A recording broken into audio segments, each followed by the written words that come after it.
وإلى مدينة. فأعوذ بالله من الشيطان الرجيم. بسم الله الرحمن الرحيم. ألهاكم التكاثر حتى زرتم المقابر كلا سوف تعلمون ثم كلا سوف تعلمون كلا لو تعلمون علم اليقين لترون الجحيم ثم لترونها عين اليقين ثم لتسألن يومئذ عن النعيم إلى آخره. خيركم من تعلم القرآن علمه كما قال عليه الصلاة والتسليم. মাননীয় শ্রদ্ধেয় জ্ঞানী গুণী মানী সম্মানী আজকের এই জলসার মাননীয় সভাপতি মহাশয়, শ্রদ্ধেয় উলামায়ে ইকরাম, উপস্থিত স্নেহের তালাবায়ে আজিজ আর আমার জ্ঞানী গুণী মানী সম্মানী মাননীয় শ্রোতাবৃন্দ, পর্দার অন্তরালে পর্দানসীব মায়েরা এবং বোনেরা, আল্লাহর বড় দয়া কৃপা ভালোবাসা আমাদের প্রতি, গোটা বিশ্বের প্রতি। সবাই আল্লাহর শুকর আদায় করে হৃদয় থেকে বলি আলহামদুলিল্লাহ। তারপর পরে বিশ্ব নবী জনাবে মুহাম্মদুর রাসূলুল্লাহ সকলে বলুন সাল্লাল্লাহু আলাইহি ওয়াসাল্লাম। তিনার প্রতি শত কোটি দরুদ বর্ষিত হোক, বলুন আমিন সুম্মা আমিন। সবাই একবার দরুদ ইব্রাহিম পাঠ করি। আল্লাহুম্মা সাল্লি আলা মুহাম্মাদিন ওয়া আলা আলি মুহাম্মাদ কামা সাল্লাইতা আলা ইব্রাহিম ওয়া আলা আলি ইব্রাহিম ইন্নাকা হামিদুম মাজিদ। আল্লাহুম্মা বারিক আলা মুহাম্মাদিন ওয়া আলা আলি মুহাম্মাদ কামা বারাকতা আলা ইব্রাহিম ওয়া আলা আলি ইব্রাহিম ইন্নাকা হামিদুম মাজিদ। গুটি কয়েক কথা আলোচনা করব আমরা সকলে আমরা ইনশাআল্লাহ। এক নম্বর, টাইম ইজ মিস। আমাকে ফোনেতে যে ছিল টাইম মিস করেছে, রাত্রি 10টায় বলেছে, 11:30 বাজে। এমনি আমি নিয়ম বেঁধে দিয়েছি 12টার পরে কোনো জায়গায় জলসা করবো না, প্রধান বক্তা করলেও। কেন জানি না কি দোষ করেছি, আমার বাপ যে তকদির দিয়েছে আমাকে সেই তকদির দেখে দিয়েছে, শেষে বলবো। আর 12টার পরে জলসা করা অপরাধ। রাত 2টা পর্যন্ত যদি জলসা করা হয়, বক্তাও মার খাবে, মন্দিরাও খাবে, আর শ্রোতাও খাবে, দুজনারই খজর খাজা। সবাই বই তুলে ঘুরে রাত করে।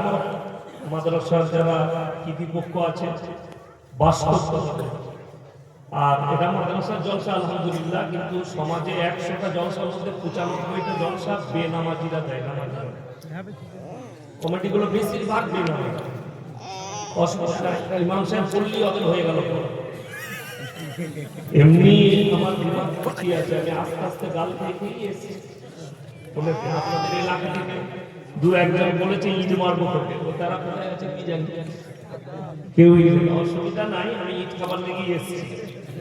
যদি তোমাদের গুটকা করার জিলাপি ভিতরে বাপের হিন্দুটাকে স্টেজে নিয়ে এসো, আমি তোমার এলাকায় আছি, আর আজকে আমি তোমাদের 20টা মেরিয়ে যাবো। আমার যা দাম করে রাস্তায় যাবো তো পাড়াটা আটকা, আর আমিও দেখে দেব।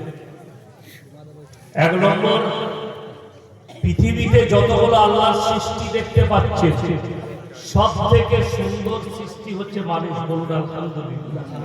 যতগুলো সৃষ্টি আছে সব থেকে সুন্দর সৃষ্টি মানুষকে আল্লাহ যেটা দিয়েছে অন্য প্রাণীকে নেই। আর যতগুলো প্রাণী আছে তাদের সেন্সার আলাদা, আপনার আমার আলাদা। আমরা রাত্রে খানা খাই, সকালবেলায় পচে গেলে গরু ছাগলের খাবার হয়। এই না যে কোনো খাবার করবেন নাকের কাছে আসার আগে বলে দিবে ইয়ে সর চুকা, এটা পচে গেছে, সরিয়ে দাও। জুবানকে আপনার এত সুন্দর সেন্সি, জুবানে চোখ বন্ধ করে যদি নিম পাতা দেন, জুবান বলে দিবে তোমার মুখেতে নিম পাতা পড়েছে। তাইলে আল্লাহ রাতের বেলা আমরা পচা খাবার খাচ্ছি, পচে যাচ্ছে সকালে, সেই খাবারটা আবার হাঁস মুরগি গরু ছাগল কুকুর ভেড়া তাদের জন্য সুন্দর খাবার। ঠিক কি না?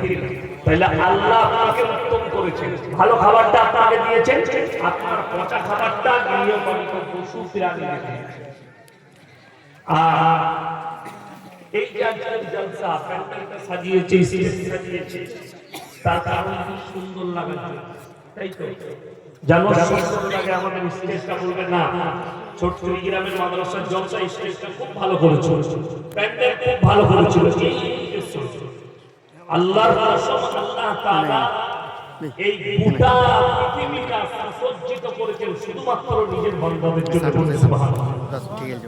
গাছপালা, পশু পক্ষী, পাহাড় পর্বত, নদ নদী, নালা, ফল ফ্রুট, ফুল, কীট পতঙ্গ সব আল্লাহ মানুষের জন্য করেছেন। কোরআনে আছে সূরা বাকারার 29 টা, ইন্না জাআলনা মা আল আরদি যিনাতাল লাহা, পৃথিবীটা সাজিয়েছি, সুসজ্জিত করেছি আমার বান্দাদের জন্য। আল্লাহ খালি একটা জিনিস চেয়েছেন, এই কথা বললাম একটা, সেটা হচ্ছে নেক আমল, ভালো কর্ম, আপনার জীবনের ভালো। এখন আল্লাহ যে শরীর দিয়েছে, আমাদের জীবনের অংশ কটা আছে? তিনটে। কটা বললাম? তিনটে। একটা হচ্ছে আল্লাহ, একটা কার? আল্লাহ, আর একটা আল্লাহ তাআলা কীট পতঙ্গ পোকামাকড়ের জন্য করেছে, আর একটা হচ্ছে আপনাদের নিজের। এই যে তিনটের মধ্যে একটা আল্লাহ, সেটা কি? মানুষের শরীরে সবথেকে দামি পার্টস, আলেম উলামা ছাড়া, স্টেজে উপবিষ্ট উলামারা ছাড়া, আপনারা বলুন কোনটা শরীরের মধ্যে সবথেকে দামি পার্টস কোনটা? হ্যাঁ চাচা, সব পেকে গেল, এখনো চিনবে।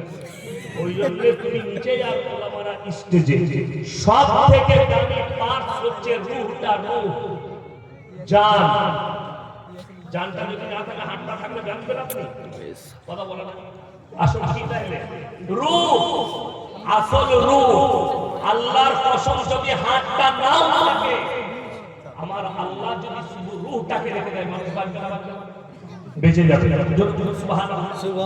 তাহলে এই পার্টস গুলো শুধুমাত্র শরীর পরিচালনা করছে, কিন্তু অরিজিনাল যিনি পরিচালনা করছেন তার নাম হচ্ছে রূহ। আর রূহ কার কবজায়?